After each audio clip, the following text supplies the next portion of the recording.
खुलुमबाय बयखौबो आङो बे समाव मोननैसो सुंद' आपडेट लानानै फैलायबाय रायजोफोर बारग' एनडिएफबि सोद्रोमा बिथांमोनखौ इउपिपिएल दोलोआव फैनानै बर' हारि दानायनि थाखाय खामानि मावलांनो खावलायदों बारग' एनडिएफबि बि दौलें बिथाङा।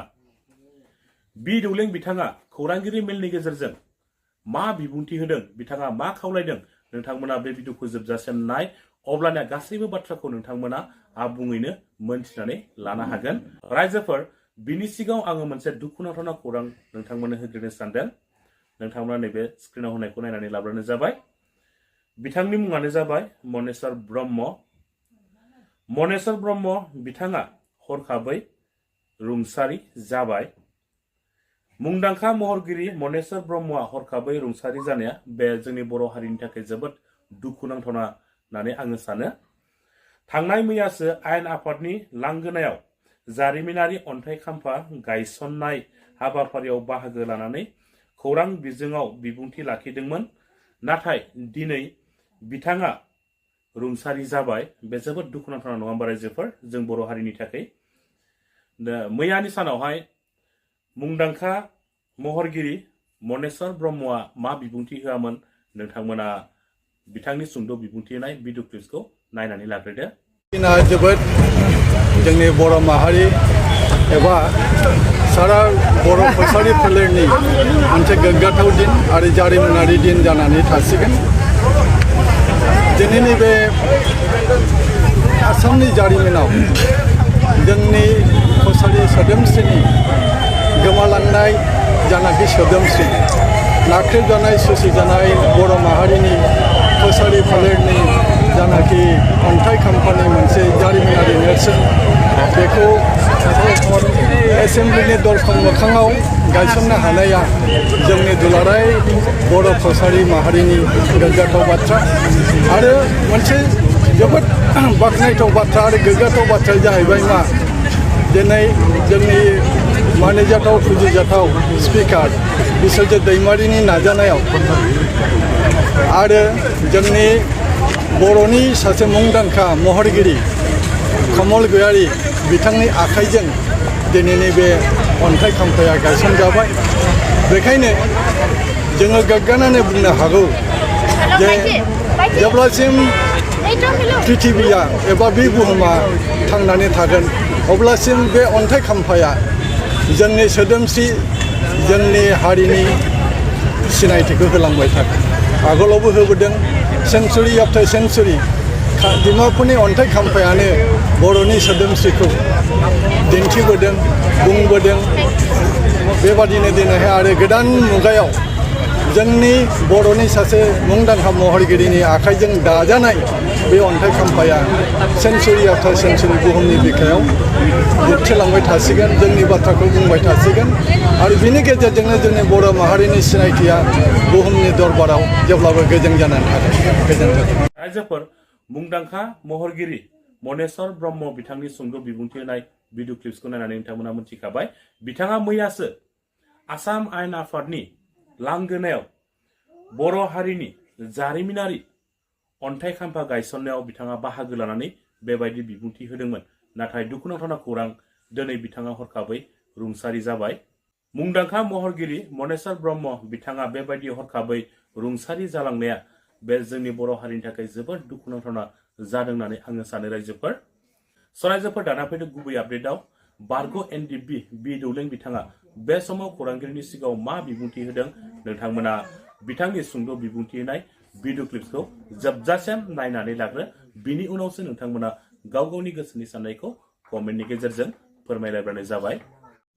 दिनैहाय आङो नोंथांमोननि निउसनि गेजेरजों बेखौनो बुंहरनो सानदों जे मैया मोनसे आङो निउसाव नुनाय जादों जे बिथां तामुलपुर जिल्लानि बेन्दोङाव थानाय बिथां बि मावसोम आरो मा होनगोन जगेन बसुमतारी बिथांमोना आंनि सायाव किसु खोथा बुंनायखौ आं नुनो मोनदों।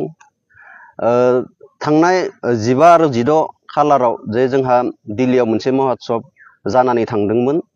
दा बेवहाय गोबां जोंनि भारतनि प्राइम मिनिस्टार बिथाङा बर' जातिनि थाखाय माने जोंनि गेजेराव दि मोनसे गोजोन थासारिया फैबाय बेफोरखौ नोजोर बोनानै जोंखौ उसितना होनायखौ जों नुनो मोनदोंमोन। नाथाय जोङो नुनो मोनदों जायफोरानोखि जोंनि सानैसो माने एक्स एनडिबिफोरा बिपिएफ दोलोआव दङ दा बिथांमोना माने मा होनगोन फोरा माने नैबे बड'लेण्डआव दङ जोंनि एक्स एनडिबिनि सानैसोफोरा बिथांमोना माने जोंनि जा दिल्लीयाव जा महोत्सब फालिहैनाय दा बेफोरखौ किसु माने अरजाथावै मेसेज होनायफोरखौ जों नुनो मोनदों। दा आङो दिनैहाय बेखौनो बुंनो सानदों जिहेथु बिथां बि मावसोमा आंनि सायाव एसे फंनैसो खोथा बुंनायलाय आं दिनैहाय नोंथांमोननि मिडियानि गेजेरजों बेखौनो फोरमायफिननो सानदों दि बिथाङा आंखौ बुंदों दि जोंहा एक्स एनडिबिफोरा जिहेथु 4 लाखै मा होनगोन 4203 जना एक्स एनडिबिफोरा फैसा मोनबाय आरो बिथाङा आंखौ ओरैबायदि बुंनो नागिरदों जे एनडिबिनि जा 4 लाख मोननाय बियो बेखिनियावनो जोब्बाय होननानै बेफोरबायदि बुंनो नागिरदों। नाथाय बिथांनि जा बुंनाय बियो माने आननेसासारि मिनिंलेस होननानै आं बेखौ बिथांखौ बुंहरनो सानो। जोंहा दाबोनो 678 जन जोंहा आरो होबावनांगौ एबा लिस्टेड दंबावो। बेखौ जोंनि दानि बिटिआर सरकार प्रमद सारा जाबायदि जोंनो खोथा होदो साननैसोनि उनावनो हयतोबा जोंनि जा आद्रा थानाय 678 जना मोनबावसिगोन। दिनैहाय जोङो बाख्नायनांगोन जोंनि दानि बिटिआरनि चिफ दानि बिटिआरनि डिपुटि चिफ गबिन्द सार बिथांमोनखौ बिथांमोननि जा बलिष्ठ नाजानायनि गेजेरजों दिनैहाय एक्स एनडिबिनि गोबां सोद्रोमाफोरा दिनैहाय 4 लाख करि मोननो हाबाय। लोगोसे एनडिबिनि थाखाय दिनैहाय इउपिपिएल सरकारा मानगोनां प्रमद सार मानगोनां गबिन्द सार बिथांमोना दिनैहाय राइस मिल आरो डायरी फार्माव दिनैहाय गासै 24 लाख करि 10टा माने फार्मनो दिनैहाय माने संस्थापन एक्स एनडिबिफोरनो संस्थापन होनायखौ जों नुनो मोनदों।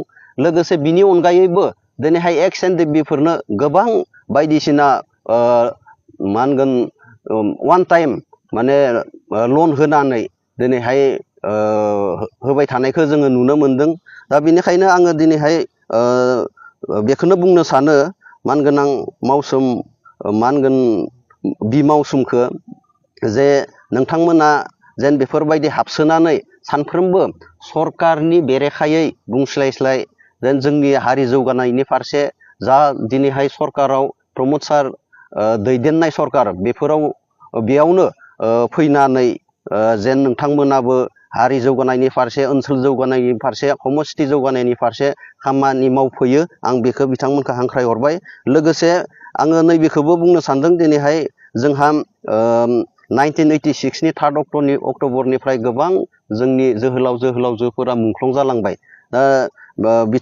बिथांमोनखौ दिनैहाय जोंहा मा होनगोन बिथांमोननि न'खरखौ जोङो जिहेथु एमअएस बायदि जोङो माने 5 लाख करि जिहेथु जोङो होनाय मोनसे माने दफा जोङो एकर्डआव लिरथुमनानै लाबोदो। दिनैहाय आं बेखौनो बुंदोंमोन जे जोंहा 632 जन जोङो दिनैसिम होनो हाबाय आरो जोंहा गोबां दंबावो बेफोरनि खामानिखौबो मावबावनांगौ दङ। जोङो एक्स एनडिबि एबा जोंनि जेसेबांखि दैदेनगिरिफोर दङ जों गासैबो जथायै माने सावरायलायनायनि गेजेरजों दिनैहाय जोंनि जा मोननांगौ मोनथाय जों बेफोरखौ दिनैहाय लाबोजोबनोसो दिनैहाय नाजानांगौ। लोगोसे बिथाङा आंखौ मोनसे एलिगेसन होबावदो जे साख्रि माने मोनजोब्बाय होननानै। दा आङो बेखौनो बुंनो सानदों जे आंनि जा बाइट बे साख्रि होनाय बा मोननाय बे खोथाया ओंखाराखैमोन। नाथाय बिथांमोना मा रावजों बेखौ बुंदों आं बेखौ मिथिथ'लिया। थेवबो आं दिनैहाय गासै जोंनि एक्स एनडिबि दावहारु लोगोफोरखौ माने बेखौसो फोरमायहरनो सानदों जे जोंहा आसाम पुलिसाव जिहेतु 2% जा खथा मोननानै दिनैहाय जोङो मोनफुंनो थांगासिनो दङ। दा जोंनि दैदेनगिरिफोरा जोंनि जा बिटिआर सरकारनि मानगोनां प्रमद सार दिनैहाय मा होनगोन गबिन्द सार आरो गोबां जोंनि एक्स एनडिएफबिनि बा जोंनि इएम एबा एमसिएलएफोर दिनैहाय ओरैनो जिरायनानै थायाखै समष्टि डेभेलपजों लोगोसे दिनैहाय एक्स एनडिएफबिफोरनि जा मावनांगौ खामानिफोर दिनैहाय बिथांमोना एक सेकेन्डबो जिरायना थायाबासिनो खामानि मावबाय थानायखौ जोङो नुनो मोनदों। दा बिथां मावसोम बि मावसोमा दिनैहाय बिथांमोना मा हिसाबै जेनेबा बेफोरबायदि खोथाखौ बुंदो एबा बिथां जगेन बसुमतारिया जाबायदि जेनेबा जोंनि बिटिआरनि चिफ मानगोनां प्रमद सारखौ माने आसि थुनानै 1500 कौटिनि हिसाब बिनाय बा बायदिसिना इलिगेसन दिनैहाय बुंनायावसो दिनैहाय बेफोरबायदि खोथाखौ जोङो माने बुंहैनांगौ जादों। दिनैहाय प्रमद सारनि जा सरकार दिनैहाय जोंनि एक्स एनडिएफबिफोरखौ संस्थापन खालामनो थाखाय दिनै बिथाङा गोबां दिनैहाय आङो थोंजोङै मोनसेखौ बुंनो सानदों। दिनैहाय बि मावसोम आरो जगेन बसुमतारि बिथांमोना दिनैहाय एक्स एनडिएफबिफोरनि थाखाय मा मावदो आं दिनैहाय बेखौसो दिनैहाय बिथांमोननियाव बुंहरनो सानदों। दिनैहाय जोङो दिनैहाय मा होनगोन सरकारजों लोगोसे थाफानानै दिनैहाय जोंनि जा मोननांगौ आद्रा थानाय खामानिफोर बा दफाफोर बेफोरखौ गासैखौबो इमप्लिमेन्ट खालामजोबनो थाखाय जोङो दिनैहाय नारा नाथायै नाजागासिनो दङ। बेनिखायनो आं दिनैहाय बिथांमोनखौ बुंगोन जे नोंथांमोना मा होनगोन बेफोरबायदि गोजानाव थायालासेनो गासैबो खौसेनि गेजेरजों दानि जा सरकार बेयाव फैनानै खामानि मावलांनायखौसो आं दिनैहाय लुबैदों। दिनैहाय नोंथांमोननि जा सानस्रि आरो सान्थौ दिनैहाय जाबायदि मा होनगोन दोलोनि जाबायदि सान्थौ